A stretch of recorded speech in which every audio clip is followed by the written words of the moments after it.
Oi, gente, eu sou a Flávia. Eu sou a Isabela. E você caiu no Angu de Grilo.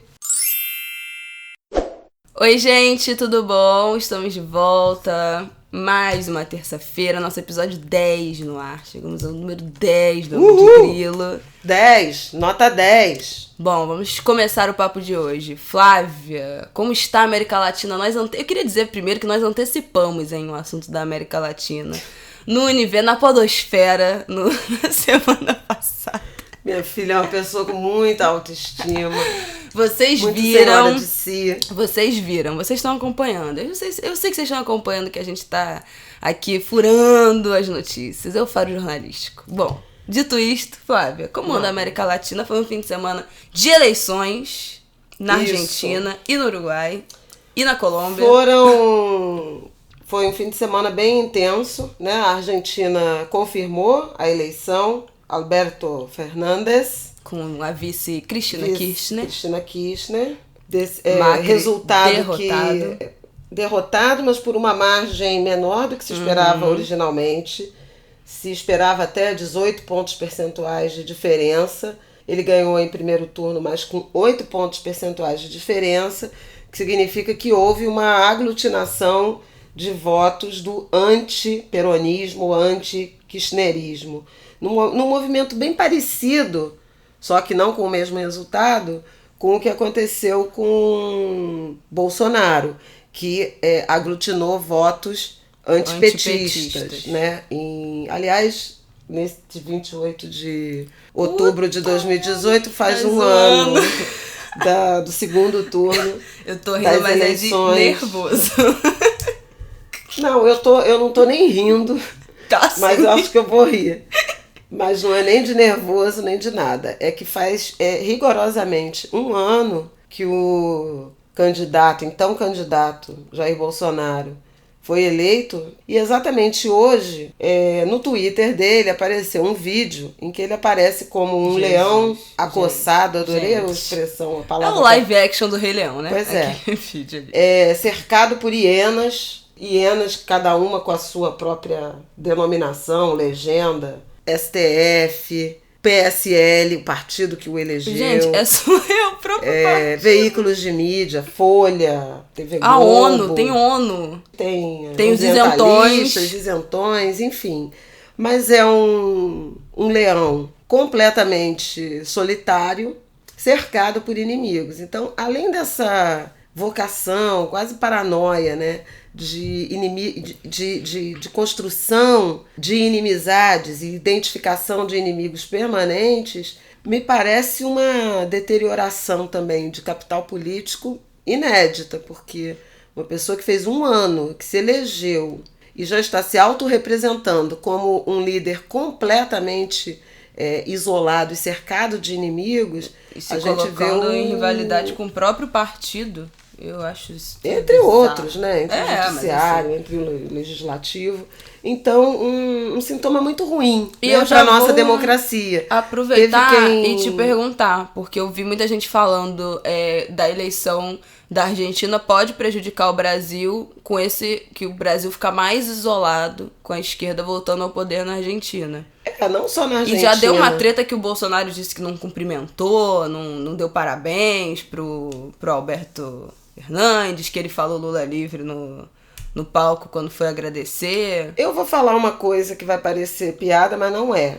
Já deu para homem na política, né, nas lideranças, porque assim, é um exercício de infantilidade bilateral que me impressiona. Quer dizer, um já tinha dito que era contra, que não queria que voltasse, estava torcendo pelo Macri, que já não é adequado, né, esse nível de intervenção na política interna de um país amigo, né, com o qual a gente forma um bloco. O presidente argentino, ao vencer a eleição, falou de Lula livre e fez uma selfie coletiva, tipo aquela selfie do Oscar, com os 2 dedos mostrando o L de Lula livre.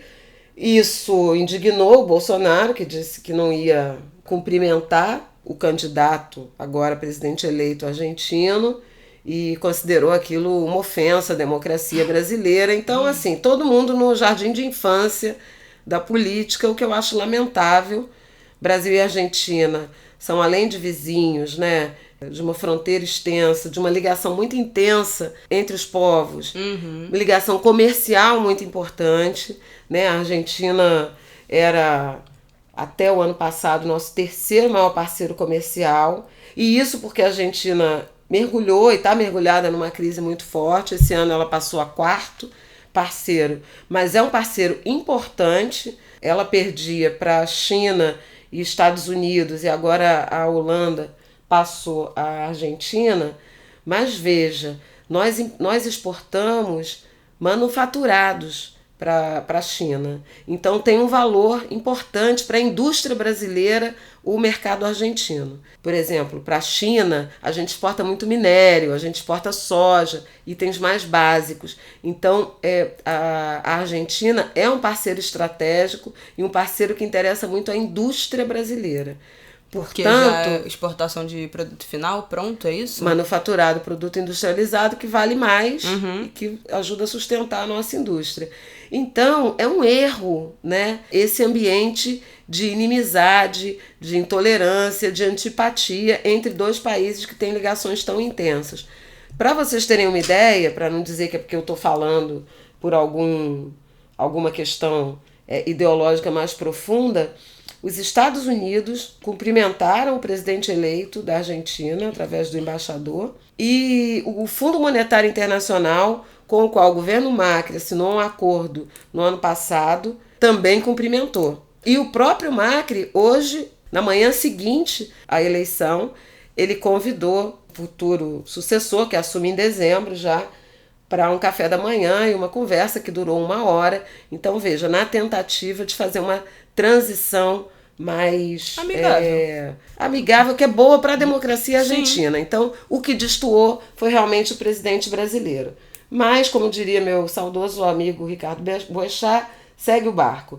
Teve eleição na Colômbia, municipais, e a grande... E bom dizer, pois é, o que foi muito falado também esse final de semana, Bogotá elegeu uma mulher lésbica para ser sua prefeita.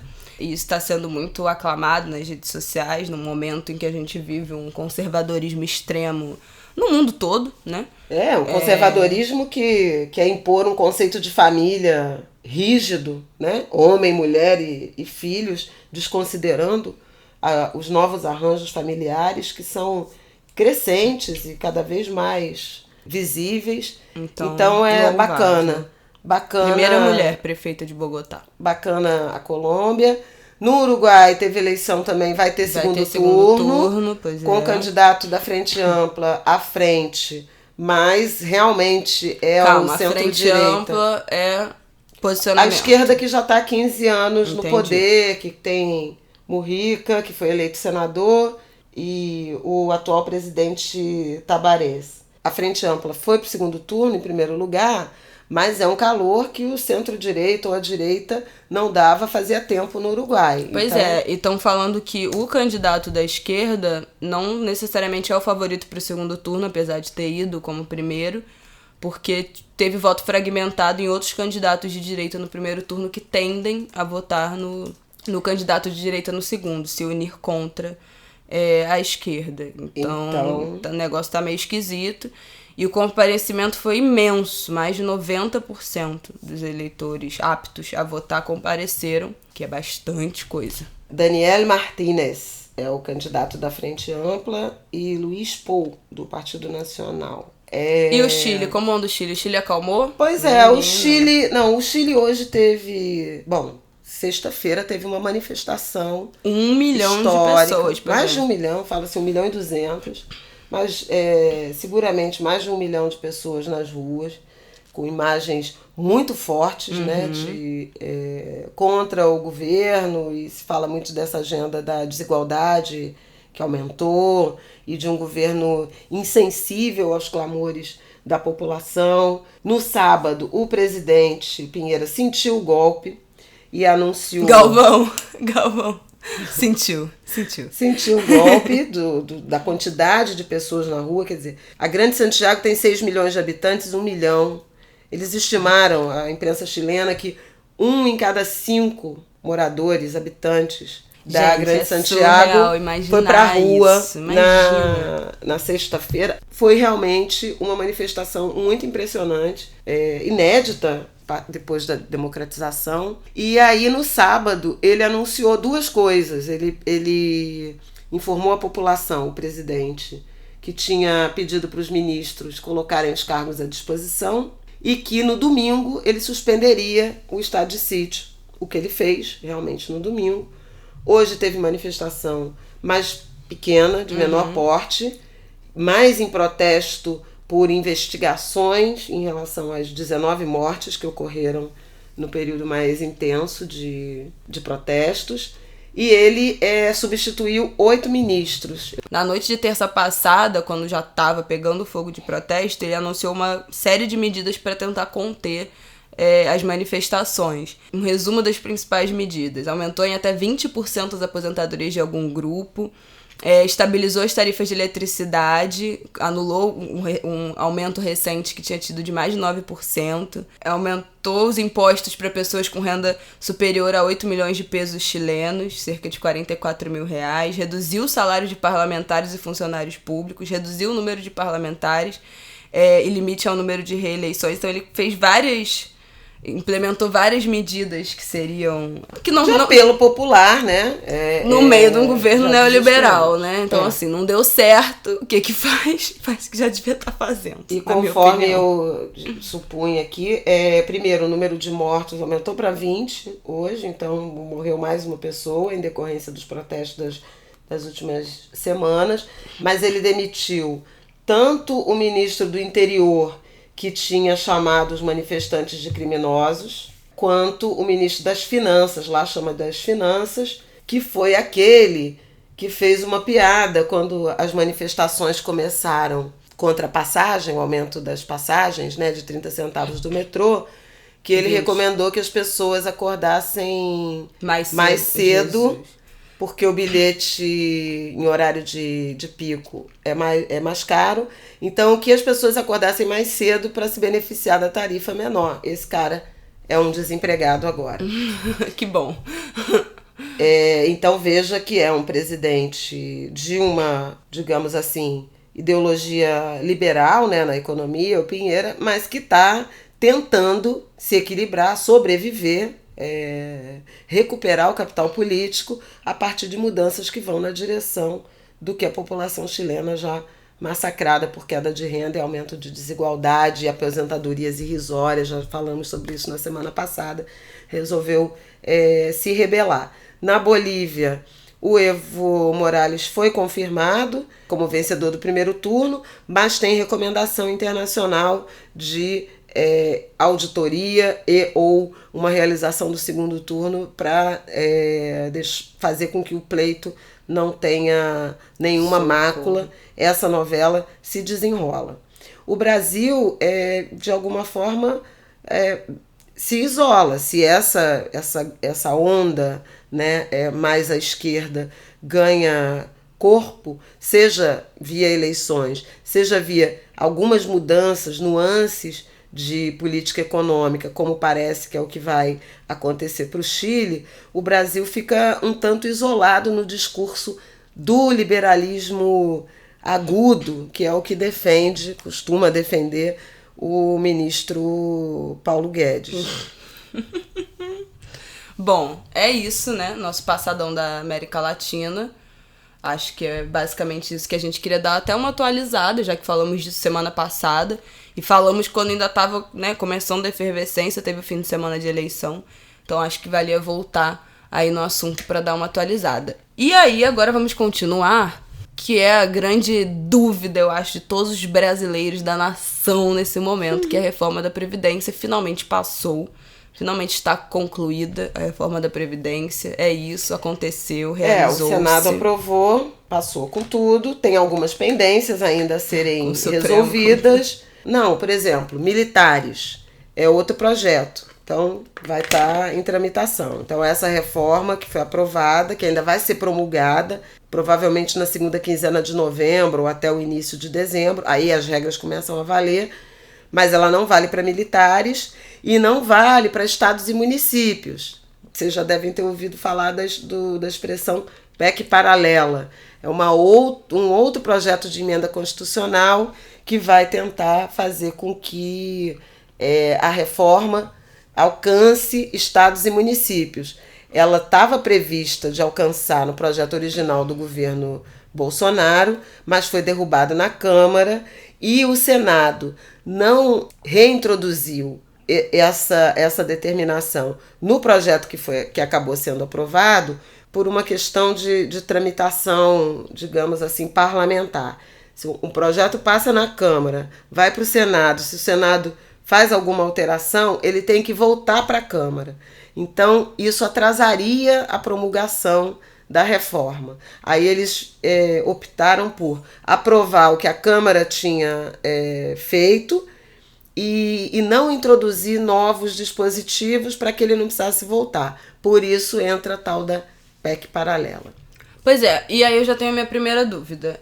Quando fala disso de incluir estados e municípios, está falando de funcionários... funcionalismo público. Então, os funcionários públicos servidores municipais e estaduais não estão incluídos. Porque isso tem legislação própria.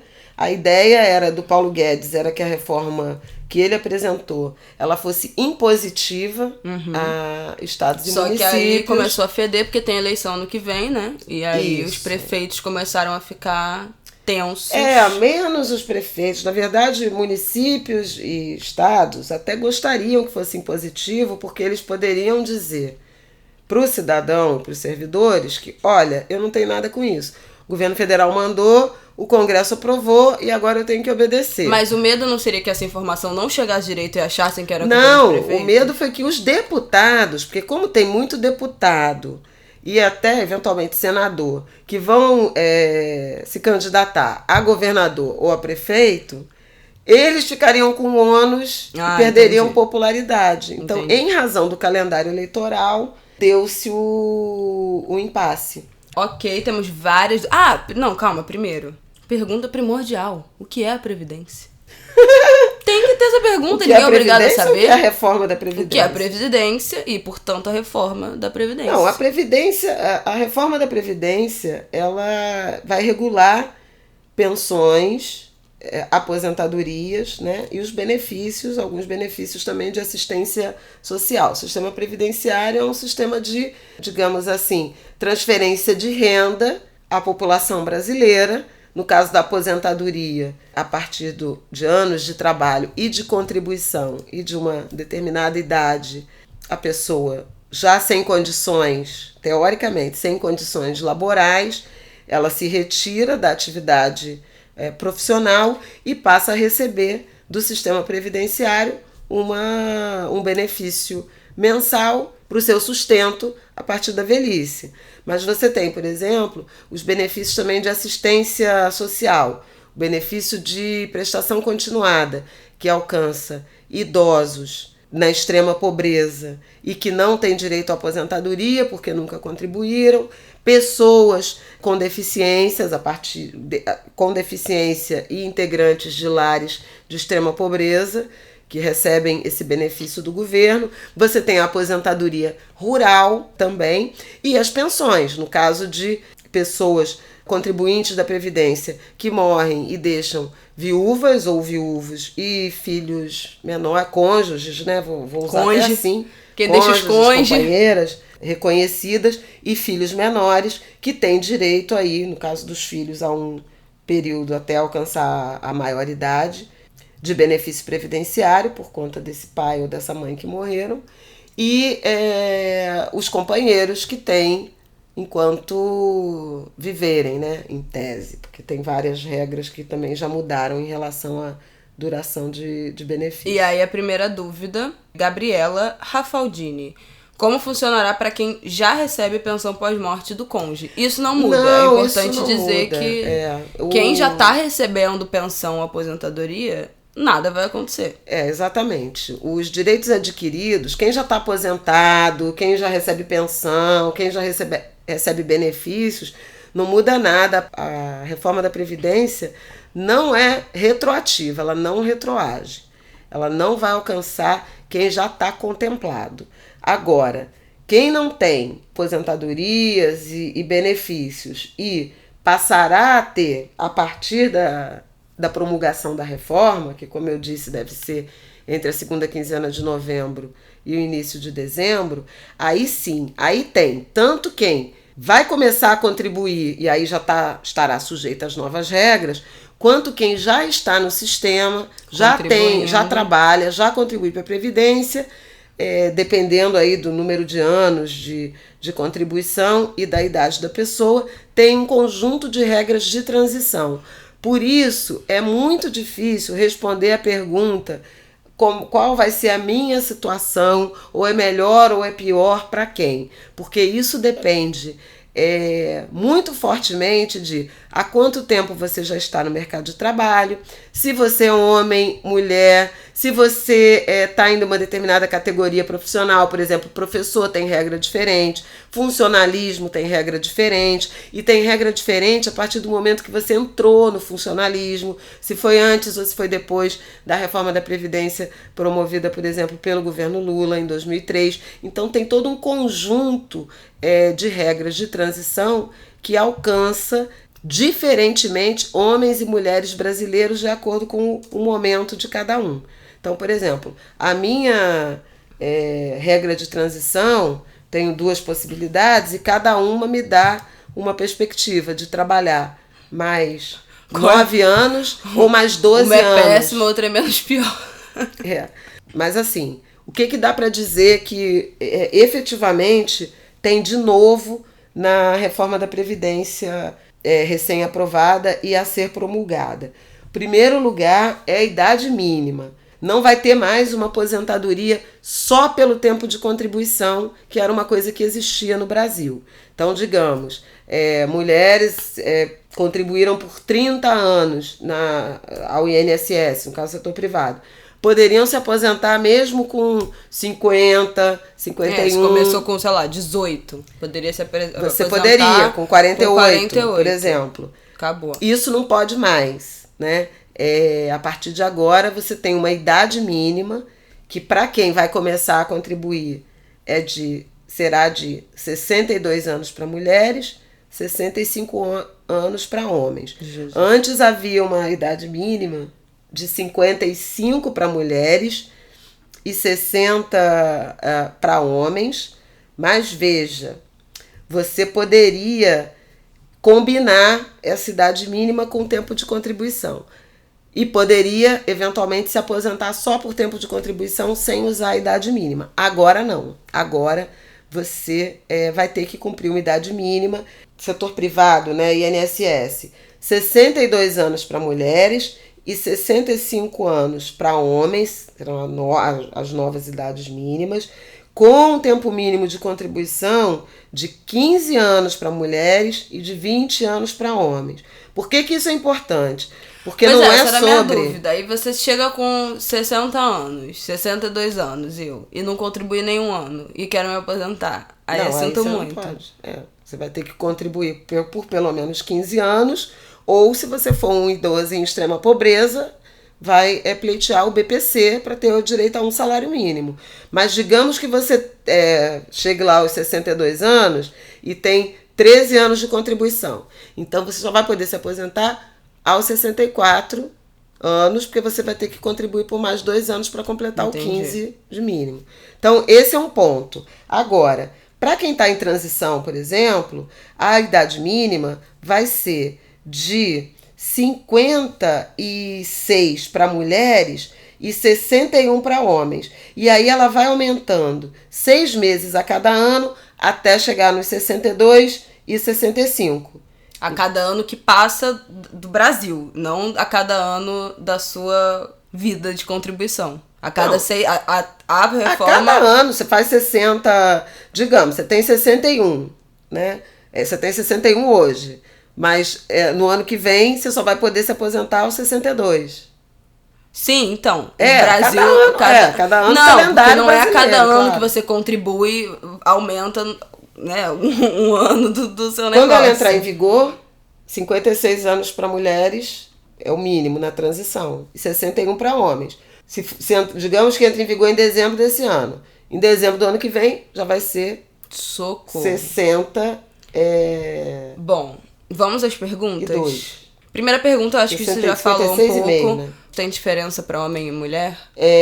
O governo queria, mas não conseguiu. Por isso que eu falo que a reforma da Previdência teve algumas correções que foram importantes e justas. O governo gostaria de ter igualado idade mínima de homens e mulheres, que fossem 65 para os dois. Na origem, o próprio presidente da República, Bolsonaro, se mostrou contrário a essa equiparação, e o projeto já foi com 62 para mulheres, 65 para homens. Isso por quê? Porque mulher tem uma jornada fora, uma jornada de trabalho não remunerado, que é o que costuma justificar uma diferença a menor para a aposentadoria feminina. Em média, mulheres trabalham 20 horas por semana em casa e homens... 5. Não. 0. 10. Metade. Então aumentou bastante, hein? Parabéns aos homens. Mas trocar uma lâmpada já é considerado trabalho doméstico para homem, enquanto mulher cozinha, vai no mercado, lava roupa, enfim, bate é uma carga máquina. de trabalho Isso muito... já conta cuidado com os filhos? Não. Ou é só tarefa... Afazeres domésticos e cuidados com pessoas. Tá. Então se optou por essa diferença, que antes era de 5 anos e passou a 3 anos. Ou seja, já diminuiu um pouco a diferença, a vantagem das mulheres. Era 60, 65. Passou para 62, 65. O governo queria 65 para os dois. E agora, 15 anos de contribuição para mulheres, no mínimo, para ter direito à aposentadoria, 20 anos, no mínimo, para os homens. Por que é importante lembrar que é tempo de contribuição? Porque muita gente fala assim, eu trabalho desde os 17 anos, já trabalho com 30 anos e não consigo me aposentar. É porque trabalhar é diferente de contribuir. Uhum. Trabalhar é trabalhar. Contribuir para o INSS é trabalhar e todo mês ter aquele desconto no seu salário que vai para o sistema de previdência e o seu empregador também fazer a contribuição pela parte dele. É isso que garante o direito à aposentadoria. Não mais só trabalhar, mas sim contribuir. E essa reforma prevê um período muito maior de contribuição para que você tenha direito a 100% do benefício. Como é que o benefício é calculado? Então, para ter 100% da aposentadoria, tem que contribuir 40 anos, exatamente. E hoje em dia era quanto? Se você contribuiu com... Aí era uma outra conta. Fator previdenciário. Agora... Vai mudar a conta, esquece. A questão é, a nova regra vai ser assim. Contribuiu 15 anos no caso de mulher. Você tem direito, se você chegou na idade mínima equivalente lá naquele momento, você tem direito a se aposentar com 60% do valor do benefício para o qual você contribuiu. O que é isso? Porque cada um contribui com a Previdência mais ou menos de acordo com o salário que ganha. Se você ganha um salário mínimo, você contribui sobre um salário mínimo. Se você ganha 3 salários mínimos, você contribui por 3 salários mínimos. Tem um limite aí que é aproximadamente, o teto de benefício, que é aproximadamente 5 salários mínimos, pouco mais do que isso. Entre 5 e 6 mil reais é o benefício máximo de aposentadoria que o INSS paga. Então, se você ganha 10 mil reais, você não vai ganhar uma aposentadoria de 10 mil reais. Você contribui pelo teto e vai ganhar o teto, que é aproximadamente 6 mil reais, se você contribuiu pelo teto o tempo inteiro. Só que, digamos, você contribuiu pelo teto durante 15 anos, os seus 15 anos de contribuição que vão render a sua aposentadoria. Você não vai receber o teto, você vai receber 60%. Para você receber o teto, você tem que contribuir 40 anos sobre esse teto. Gente... Então, assim, a cada ano a mais... Você precisa contribuir 25 anos a mais para receber 100%. Exatamente. Do que a seria cada o seu ano direito. Que você contribuir a mais do tempo mínimo, você ganha mais 2% do valor do seu benefício. Então, digamos, 60%, né? Você contribuiu 15 anos. Se você contribuiu 16, você vai ganhar 62%. Aí vai indo. E assim vai. Com 40 anos, você tem o teto. Se você contribuir até mais, o secretário da Previdência falou isso. Se você contribuir 41 anos, você vai ganhar 102%. Jura? Vai ganhar um pouquinho Nossa, mais que o teto. Também, se né? você Quem contribuiu. aguenta? Agora, contribuir tantos anos, sobretudo pelo teto, mas contribuir tantos anos não é uma tarefa simples para o trabalhador brasileiro, que, de modo geral, entra no mercado de trabalho pela informalidade.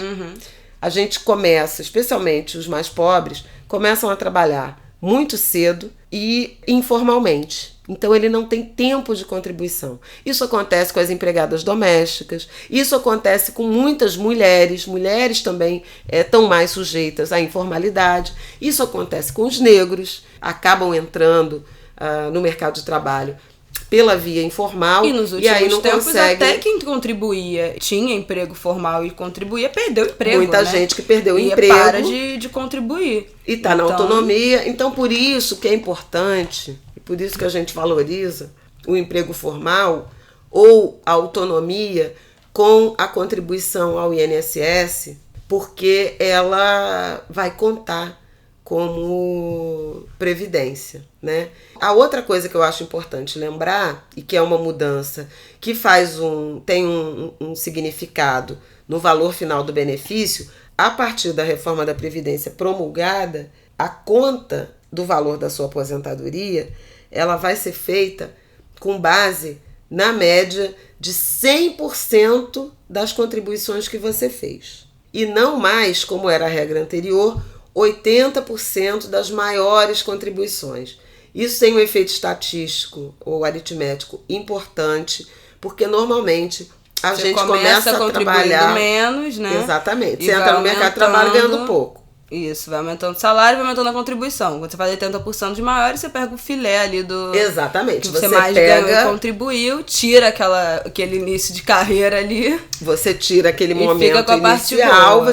você tem um benefício em tese maior. Agora não. Tudo que você contribuiu vai ser considerado na conta. Então, é mais ou menos virtualmente impossível você ter um valor máximo de benefício, porque, de modo geral, a menos que você já tenha entrado no mercado de trabalho contribuindo pelo teto e passe toda a sua vida laboral contribuindo pelo teto e por 40 anos para ter direito a 100% desse teto. Então, amados, eu queria dar uma notícia para vocês, que aí vai para a minha pergunta aqui, que é minha mesmo, que é uma dúvida também de amigos meus que fizeram aqui. Dani fez essa pergunta e Rafael também, Campos, meu amigo, que é: nunca contribuir, vai entrar nova reforma, insisto na aposentadoria do INSS, do governo, ou vou para a previdência privada?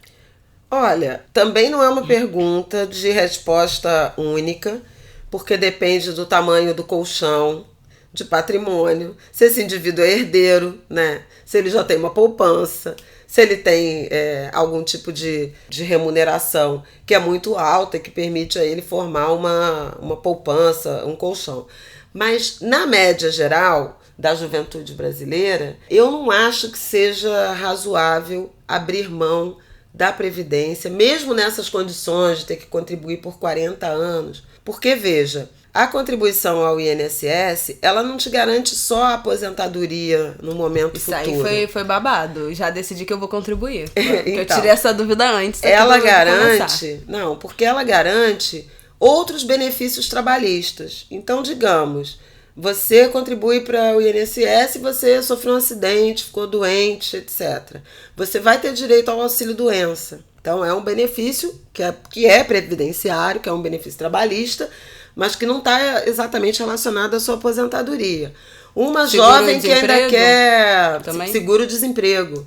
Uma jovem que quer engravidar, licença maternidade. Foi aí que ela me convenceu. Por quê? Porque a partir do momento em que você contribui, no caso da gravidez, eu até fui me informar, porque ela ficou tão interessada que fui me informar. Você tem que contribuir pelo menos 10 meses, tem que ter contribuído pelo menos 10 meses seguidos para a Previdência para ter direito à licença maternidade de 120 dias. Agora, imagina que você é uma autônoma que não contribui para a Previdência e engravidou. Você não vai ter esse ato, a menos que você faça uma poupança, mas aí é isso.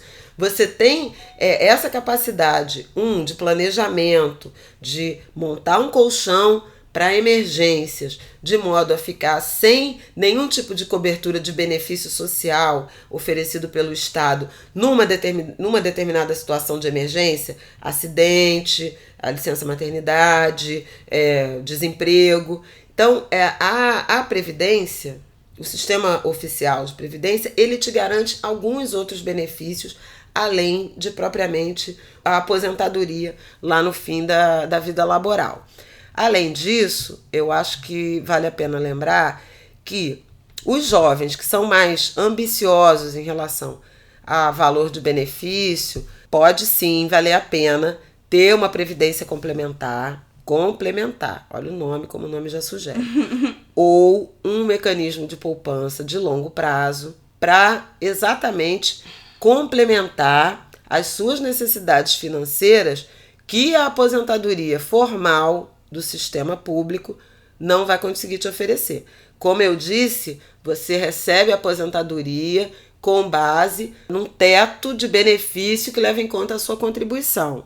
Esse teto hoje é entre 5 e 6 mil reais. Se você ganha 10, se você ganha 15, se você ganha 20 e pretende, lá nos seus 65, 70 anos, continuar tendo esse mesmo nível de remuneração ou uma remuneração um pouco menor, mas ainda superior ao teto que o INSS vai fixar, vai limitar a te pagar, é fundamental que você tenha ou uma poupança ou um plano de previdência complementar para que você não fique subitamente com uma renda muito, muito baixa lá na sua velhice. Então tá, eu vou fazer os dois, tá? Eu decidi, só não sei quando.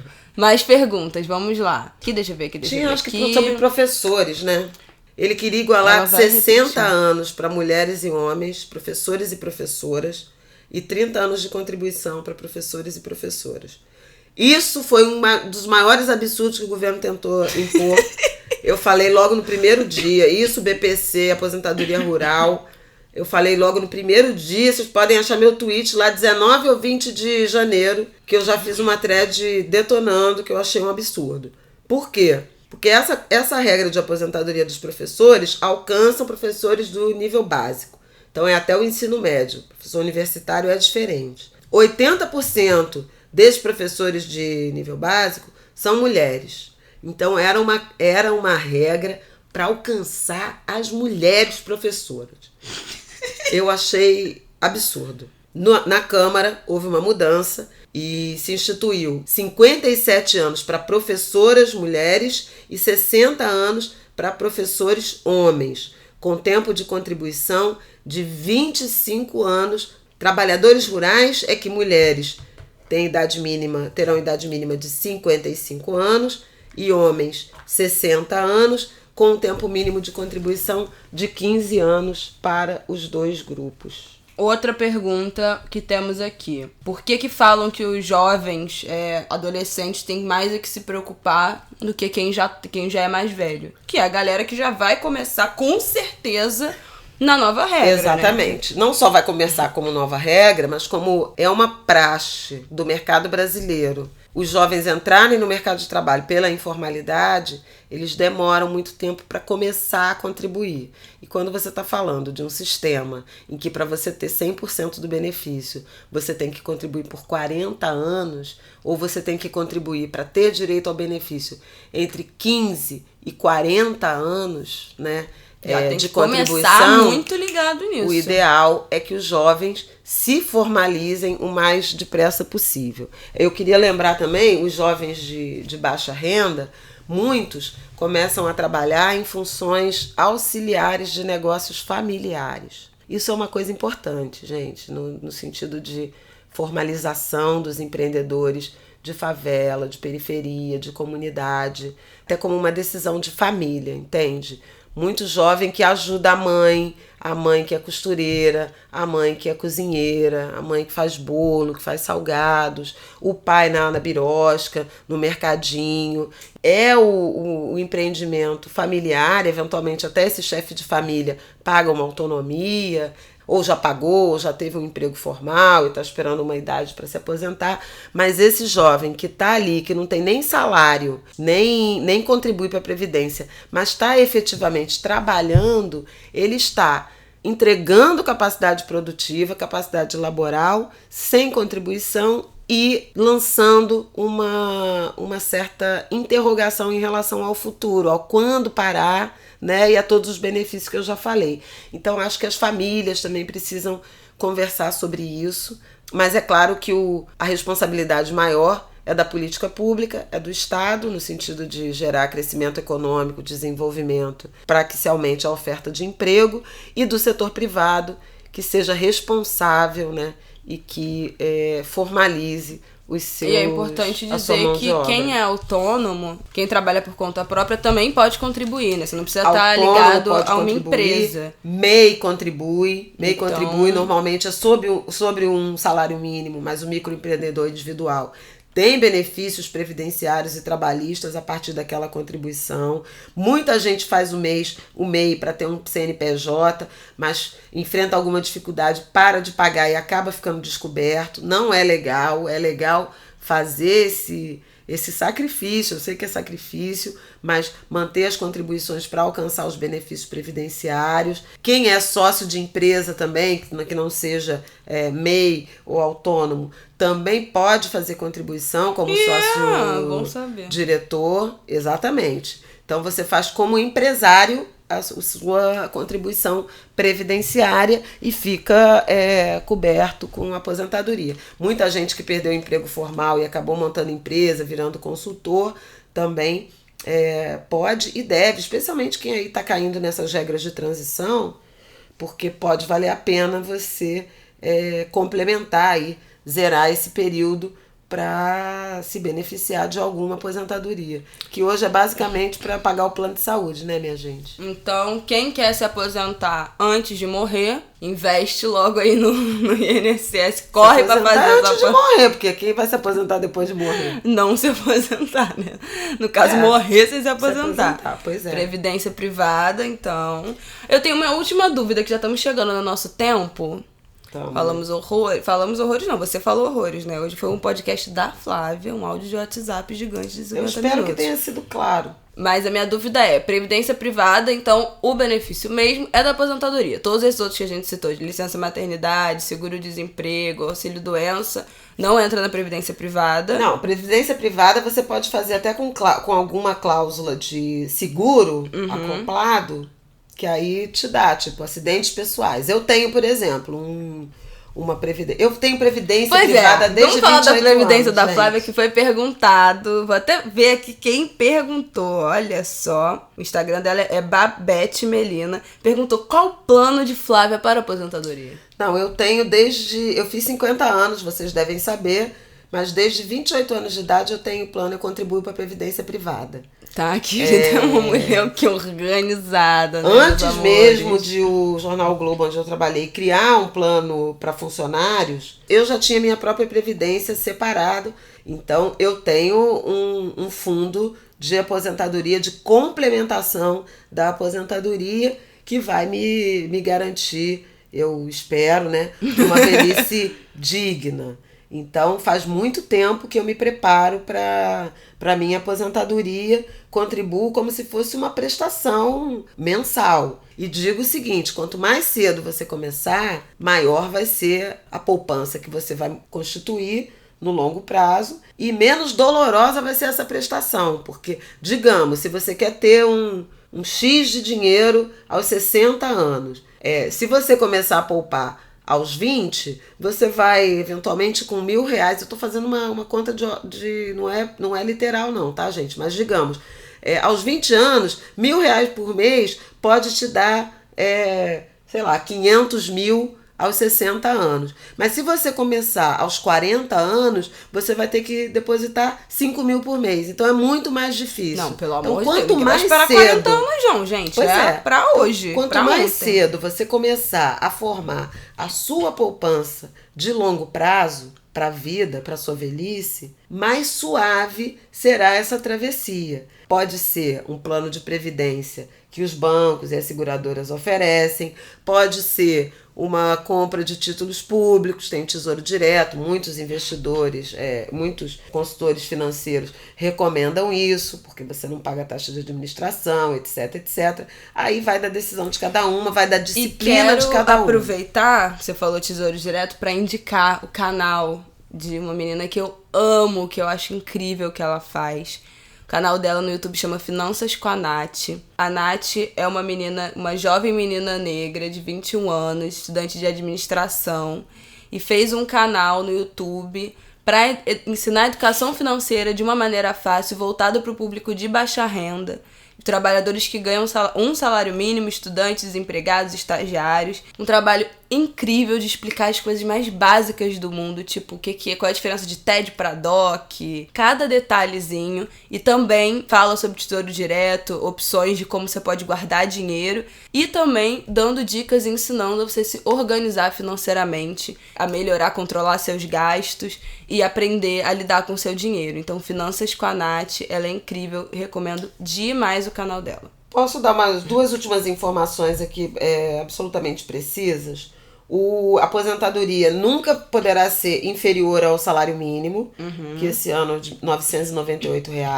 E eu falei daquela regra 60, a cada 2 anos, não sei o quê. Mulheres vão ter direito a 100% do benefício, somando 35 anos de contribuição, e homens 40, assim como tem 15 e 20, né? 15 entendi. e 20, 15 mais, né? Então, 35, homem para ter acesso integral tem que ter 40 de contribuição, e as mulheres 35 de contribuição. 35. Mulheres começa 60% de 15 anos, com 15 anos, e chega a 100% com 35 anos. Homem de 20 anos até 40. Passando disso, vão ganhando 2. Quer dizer, a cada ano, a partir dos 15 para mulheres, 20 para homens, 2%. 2 pontos a mais. Últimas 2 perguntas. Quais são os sites para a galera ver mais informação sobre isso, acessar as regras de transição e a calculadora para calcular como é que é a sua situação, se você já está contribuindo ou se ainda não começou. Tem uma calculadora que faz isso tudo. Pois é, os sites dos principais jornais, a Folha, o Globo, tem essa calculadora. G1, Estadão, tem calculadoras e alguns serviços, cartilhas, informações bem acessíveis. Mas eu quero botar aqui o site do governo, então com informações gerais sobre novas regras, tudo é www.brasil.gov.br/Nova Previdência. Ali é o ambiente de esclarecimento de dúvidas. Agora, para fazer as simulações, é um site bem interessante. Eu fiz a minha. Pois serviços.gov.br/calculadora. Serviços.gov.br/calculadora, /aposentadoria, mas aí calculadora você vai ver aposentadoria, aí botei aqui o você vai preenchendo todas as informações. Data de nascimento. A partir desse episódio, eu criei um Medium do Ângulo de Grilo, então todas as nossas fontes, tudo que a gente cita, vai ficar, cada episódio, um textinho lá no Medium com todas as nossas fontes, porque aqui na legenda da descrição do Spotify tava ficando muito confuso, não fica maneiro. Então agora, medium.com/ângulo-de-grilo, vai estar lá tudo que a gente falou aqui, todos esses links, todas as indicações.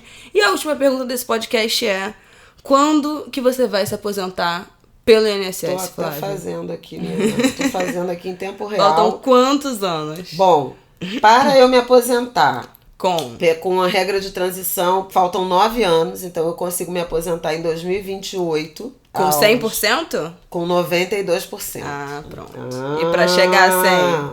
Agora, para chegar a 100, queridinha... Vão ter que ser mais 4 anos, não é? 2% por ano, não é isso? 13 anos. Então, é isso. Mais 4 anos, 2% por ano. Mais 13 anos e eu consigo me aposentar com 100% do benefício, aninhos. Que já não será o teto cheio, porque o meu início, quando eu comecei a trabalhar, eu ganhava muito pouco. Eu contribuo já faz tempo pelo teto, mas certamente 100% das minhas contribuições não são pelo teto. Então não terei uma aposentadoria desses R$ 5.839. Por isso que eu pago a previdência privada há muitos e muitos anos, minha gente. Deus queira que eu consiga começar a pagar a minha antes dos 28. Eu tenho 5 anos pra resolver essa pendenga, gente. Vai dar. É isso, jovens. Pensem nisso. Gente, um beijo. Pensem nisso. A gente ainda vai ter um episódio depois sobre educação financeira, que eu acho que também, enfim, esbarra nisso, né? Nisso da poupança, tesouro direto e tal. Essa hora vai chegar. Detesto esses assuntos. E detesto esses assuntos de ser jornalista de economia. Mas eu gosto de macroeconomia, desigualdade, não sei o que. Finanças eu não gosto. Ai, não gosto. Então tá bom. Eu também eu não gosto sei de fazer interferir nada. na vida das pessoas. Porque Mas depois é pra você explicar. Acaba levando Ela só fala isso. Eu falo pra ela, mãe, você tem que falar as coisas. Ela fala, não, mas eu não vou ficar opinando na vida dos outros. Mas é pra explicar o que é. Não, é porque depois a responsabilidade Depois é toma um processinho, né? Chega o processinho. Não, processinho nada, a gente enchendo o saco. Gente, um beijo. Até semana que vem. Parabéns aos servidores públicos pelo dia hoje, 28. pois é, que estamos gravando. Sigamos. Beijo.